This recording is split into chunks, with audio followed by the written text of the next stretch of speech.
새벽에 나오신 모든 분들에게 하나님께서 말씀의 능력과 기도응답 주시기를 소망합니다. 예레미야 9장은 크게 5부분으로 나눌 수 있는데요, 1절에서 9절은 혀로 범죄하는 유다 백성에 대한 이야기입니다. 특이하죠. 혀로, 말로 범죄하는 이스라엘 백성들에 대한 이야기가 나옵니다. 10절에서 16절은 왜 유다가 당연하게 멸망할 수밖에 없었는지를 이야기하고, 17절에서 22절은 그렇기 때문에 울어야 되는 이 상황에 대해서, 이 현실에 대해서 탄식하고 울고 애통해야 되는 유다 백성에 대한 이야기를 하고 있습니다. 23절에서 24절은 자랑할 것은 부함이나 강함이 아니고 하나님을 아는 지식을 자랑하라고 합니다. 25절에서 26절은 하나님을 알지 못하면 멸망한다라고 나와 있습니다. 여러분, 마지막 절 한번 볼까요? 마지막 26절을 보시면 모든 민족은 할례를 받지 못하였고 이스라엘은 마음의 할례를 받지 못했다고 나옵니다. 이스라엘을 제외한 모든 백성들, 나라들은 사실 하나님의 자녀된 증거인 할례를 받지 못한 백성들입니다. 그래서 여기서 할례를 받지 못했다는 뜻은 멸망할 수밖에 없다고 했는데, 근데도 놀라운 사실이 나오죠. 이스라엘은 어디 할례를 받지 못했다고 나옵니까? 바로 마음의 할례를 받지 못했다고 나옵니다. 그럼 마음의 할례를 받았다는 것은 무엇일까요? 한번 메모해 보실까요? 이건 바로 하나님 앞에서 회개와 믿음의 삶을 살지 못했다는 것이죠.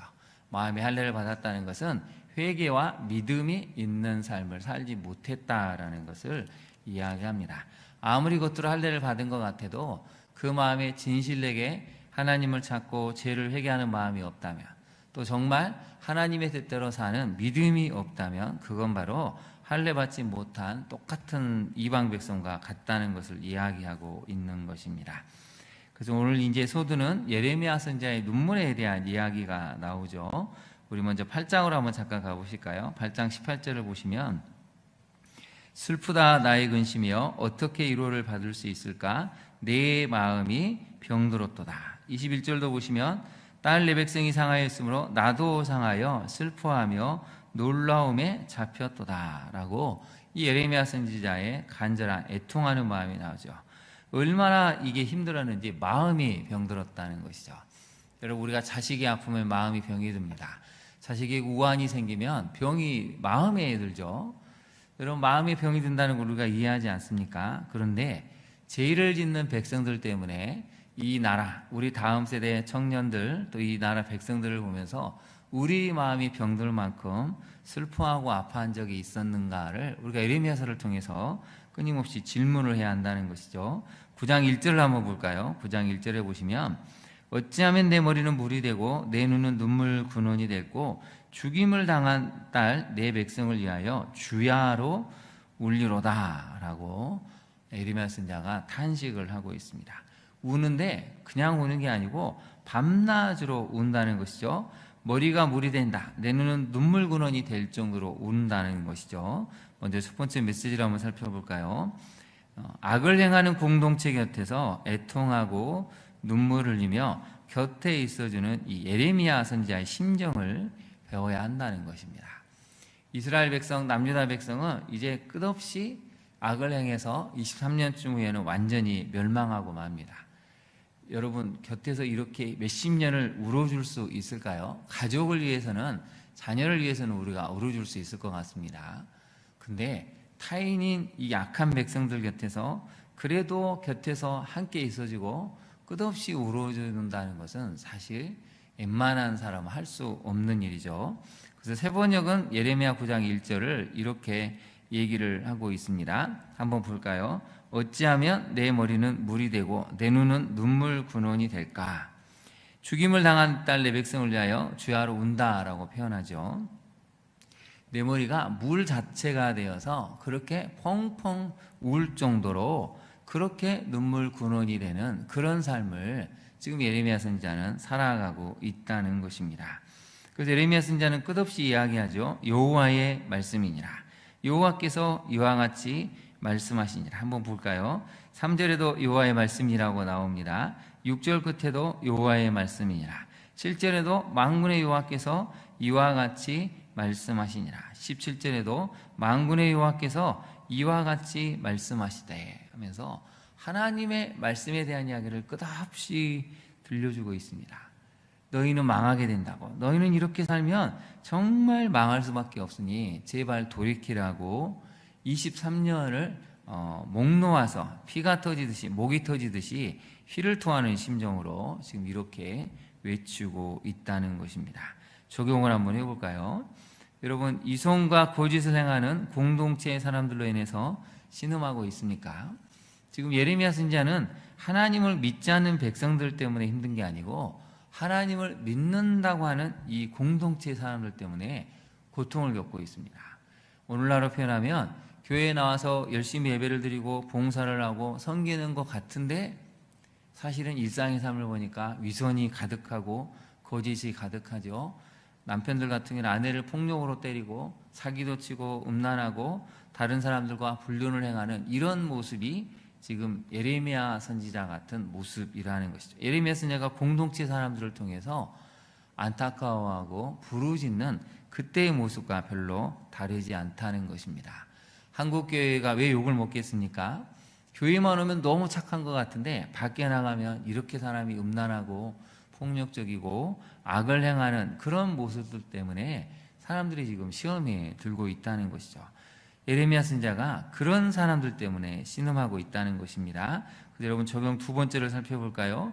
예레미야 선지자처럼 그래도 그 곁에서 애통하며 기도하고 있는지 우리를 돌아봐야 한다는 것이죠.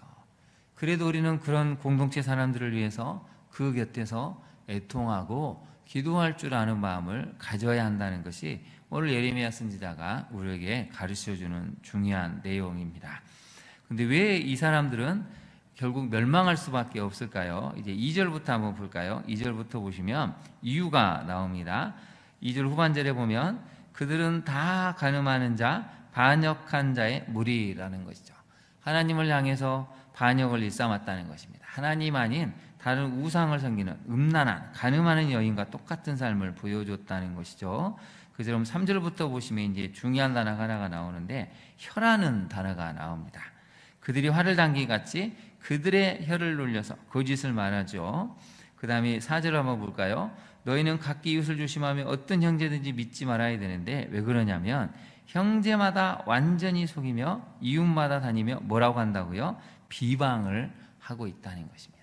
집집마다 다니면서 옆집 믿지 마. 옆집에 이 사람들은 하나님 믿는 것 같아도 알고 보면 교만하고 거짓을 행하고 이게 문제고 저게 문제고 비방했다는 것이죠. 5절을 보시면 각기 이웃을 속이고 진실을 말하지 아니하고 그들의 혀로 거짓말하기를 가르치고 악을 행하기 어떻게 했다고 나옵니까? 지치거늘이라고 나옵니다.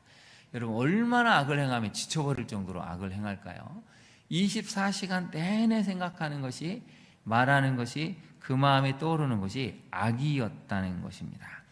그래서 여러분 6절을 다시 한번 읽어볼까요? 6절 말씀입니다. 내가 사는 것이 속이는 일 가운데 있도다. 그들은 속이는 일로 말미암아 나를 알기를 싫어하느니라. 여호와의 말씀이니라. 하나님이 뭐라고 말씀하시냐면 너가 사는 곳, 예레미야 선지자 너가 사는 예루살렘은 속이는 일 가운데 있는데 그들은 속이는 일로 말미암아 나를 알기를 싫어했다는 것이죠. 하나님은 참이시고 진실로 정의와 공의를 행하시는 분이시고 그분에게는 거짓이 없으십니다. 그러니 빛이신 주님께 나오기를 힘들어한다는 것이죠. 하나님 앞에 나오기를 싫어한다는 것입니다. 하나님을 알면 알수록 우리가 행하는 이 거짓, 비방, 그리고 다른 사람을 속이는 이 일을 할 수가 없으니까 시간이 지날수록 하나님 자체를 싫어하고 있다는 것이죠. 여러분, 우리가 말로 사람을 죽이고 말로 사람을 시험에 들게 할 수 있습니다. 최근에 크리스찬 어떤 배우가 그런 고백을 했는데요. 결혼해서 정말 아이를 얻지 못해서 긴 시간 고생하다가 드디어 아이를 임신했는데 9주 만에 유산이 되고 말았습니다. 근데 이제 주변 사람들의 반응에 너무 충격을 받아서 이분이 사람 만나기를 너무 힘들어 했다는 것이죠. 9주 만에 몸이 너무 좋지 않아 유산을 하게 되는데 어떤 사람들이 이루한다고 그렇게 얘기를 했다는 것이죠. 9주 만에 유산한 걸 가지고 뭘 그러냐. 또 어떤 사람은 너는 결혼도 해봤고 임신도 해봤지 않았느냐. 나는 결혼도 못했는데 이렇게 이루한다고 했는데 이 말이 너무 상처가 됐다는 것이죠. 여러분, 말은 우리에게 굉장히 시험에 들기도 하고 살아날 수 있게도 한다는 것이죠. 그래서 성경은 끝없이 말에 대한 이야기를 하고 있습니다. 이사야 57장 19절을 한번 볼까요? 같이 한번 봉독해 보겠습니다. 입술의 열매를 창조하는 자 여호와가 말하노라. 먼데 있는 자에게든지 가까운 데 있는 자에게든지 평강이 있을지어다 평강이 있을지어다 내가 그를 고치리라 하셨느니라. 입술의 열매를 창조하시는 분 하나님이시라는 거죠. 지금 이 배경은 나라가 망해서 먼 데 포로로 끌려간 사람들, 남아있지만 가난과 너무 이 상황이 좋지 않아서 하루하루를 어떻게 생존해야 될지 걱정하는 사람들에게 하나님이 평강이 있을지어다 평강이 있을지어다 내가 그를 고치겠다고 말씀하십니다. 여러분, 사람은 이런 창조를 할 수가 없는데 하나님이 말씀하시니까 포로로 끌려갔던 사람들이 돌아옵니다. 위로를 얻습니다. 심령이 고침을 받습니다. 그게 하나님이 말씀하실 때 나타나는 창조죠. 근데 우리 인간도 하나님의 형상대로 여러분 창조하는 능력이 어느 정도 있습니다. 근데 그것은 혀를 통해서 한다는 것이죠. 그래서 8절을 한번 볼까요? 8절을 보시면 그들의 혀는 죽이는 화살이라 거짓을 말하고 입으로는 그 이웃에게 평화를 말하나 마음으로는 해를 꾸미는 것에 대해서 하나님이 심판하시겠다고 말씀하시죠. 그래서 여러분 7절 말씀은 정말 우리가 경고의 말씀으로 삼아야 되는데요. 한번 볼까요? 만군의 여호와께서 이와 같이 말씀하시는데 보라 내가 내 딸 백성을 어떻게 처치할꼬 그들을 녹이고 연단하겠다. 수백 년 동안 하나님이 말씀하셔도 듣지 않고 깨닫지 않고 끝까지 회개의 자리에 서지 않은 이 백성을 내가 어떻게 처치해야 되지? 어떻게 녹여서 연단해야 될지를 여러분 사람이 아니라 하나님이 말씀하셨다는 것입니다. 도저히 듣지를 않으니 이제 들을 수 있도록 하나님이 징계를 하시겠다는 것이죠. 그래서 여러분 우리가 해야 될 일이 하나가 있는데요. 24절을 한번 가볼까요? 24절을 가보시면 앞에서는 하나님 알기를 싫어한다고 나왔죠. 하나님 아는 걸 싫어했다고 나왔는데 하나님이 24절을 통해서 우리에게 주시는 말씀이 있습니다. 같이 한번 봉독해 볼까요? 자랑하는 자는 이것으로 자랑할지니 곧 명철하여 나를 아는 것과 나 여호와는 사랑과 정의와 공의를 땅에 행하는 자인 줄 깨닫는 것이라. 나는 이 일을 기뻐하노라. 여호와의 말씀이니라. 하나님이 기뻐하시는 일이 하나가 있죠. 바로 자랑하는 건데 무엇을 자랑하는 것입니까? 여호와는 사랑과 정의와 공의를 땅에 행하는 자인 것, 또 하나는 명철하여 하나님을 아는 것, 이것을 자랑하는 것을 하나님이 기뻐하신다는 것이죠. 여러분 앞에 23절에 보면 사람들이 자랑하는 게 나옵니다. 지혜로운 사람은 지혜를 자랑하죠. 용사는 그의 용명을 자랑하죠. 부자는 그의 부함을 자랑하는데 정말 하나님이 자랑하기를 원하시는 것은 무엇으로 자랑하라는 것이죠? 명철에서 하나님이 누구신지를 아는 것. 또 하나님은 사랑과 정의와 공의를 땅에 행하는 자인 줄을 깨닫는 것. 이걸 하나님이 알기를 원하시고 그 일을 기뻐한다고 말씀을 하고 계십니다. 적용을 한번 해볼까요? 여러분 우리는 하나님을 자랑하는 참 안과 지식을 갖고 있습니까? 정말 하나님을 잘 안다면 여러분 우리 삶에는 오늘 본문의 표현처럼 사랑과 정의와 공의가 이 땅에 나타납니다. 내가 아무리 많은 지혜를 갖고 힘을 갖고 부함을 가질지라도 그것은 하나님 앞에 하나도 자랑할 것이 없음을 깨닫고 그 부와 지혜와 힘을 사람을 섬기는 데 흘려보낸다는 것이죠. 우리 두 번째 같이 한번 읽어볼까요? 적용할 내용을.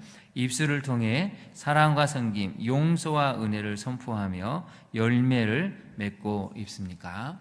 여러분 우리는 입술에 열매를 맺어야 됩니다. 우리 입술은 사랑과 섬김을 용서와 은혜를 선포해서 열매를 맺는 것이 바로 하나님이 기뻐하시는 삶이라는 것을 오늘 알려주고 있습니다. 하나님은 우리가 마음의 할례를 받기를 원하십니다. 마지막 26절에 나온 것처럼 하나님 앞에 나와 우리가 끊임없이 회개하고 또 하나님이 원하시는 믿음의 삶을 살아가는 것, 그 백성들을 통해서 하나님은 다시 한번 처치할까가 아니라 어떻게 살려낼까로 고민하신다는 것이죠. 우리의 기도, 우리의 믿음의 삶이 하나님이 정말 기뻐하셔서 어떻게 하면 이 백성을 살려낼까, 어떻게 하면 이 다음 세대를 이들이 기도하는 대로 더욱더 풍성한 삶으로 인도할까라고 하나님의 마음이 우리의 기도와 믿음의 삶을 통해 다시 한번 새롭게 하나님이 주신 은혜로 바뀔 수 있는 그러한 은혜가 우리 모두에게 주어질 수 있기를 진심으로 축원합니다. 기도하겠습니다. 하나님, 그렇습니다. 이스라엘 백성들이 하나님을 믿는다고 하지만 끝없이 악을 행하기 때문에 예레미야 선지자는 어떻게 하면 내 머리가 물이 되고 눈물 근원이 될까 하면서 주야로 울면서 애통해 했습니다. 하나님, 우리가 교회 공동체를 바라보면서 하나님을 믿는다고 하지만 여전히 악을 떠나지 못하는 그러한 백성을 볼 때 우리도 같이 울어주고 그들 곁에서 돌아올 수 있도록 함께하는 삶을 포기하지 않게 하여 주옵소서. 하나님은 하나님을 아는 참함과 지식으로 살아가기를 원하심을 깨닫습니다. 주님, 우리가 세월이 흐를수록 하나님이 누구신지를 깨닫고 하나님을 아는 만큼 정의와 공의의 길로 행하게 하옵소서. 사랑과 섬김의 삶을 실천케 하옵소서.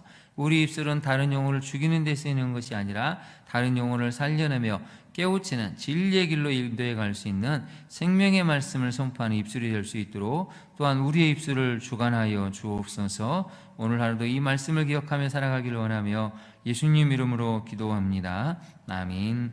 하늘에 계신 우리 아버지의 이름을 거룩하게 하시며 아버지의 나라가 오게 하시며 아버지의 뜻이 하늘에서와 같이 땅에서도 이루어지게 하소서. 오늘 우리에게 일용할 양식을 주시고 우리가 우리에게 잘못한 사람을 용서하여 준 것 같이 우리 죄를 용서하여 주시고 우리를 시험에 빠지지 않게 하시고 악에서 구하소서. 나라와 권능과 영광이 영원히 아버지의 것입니다.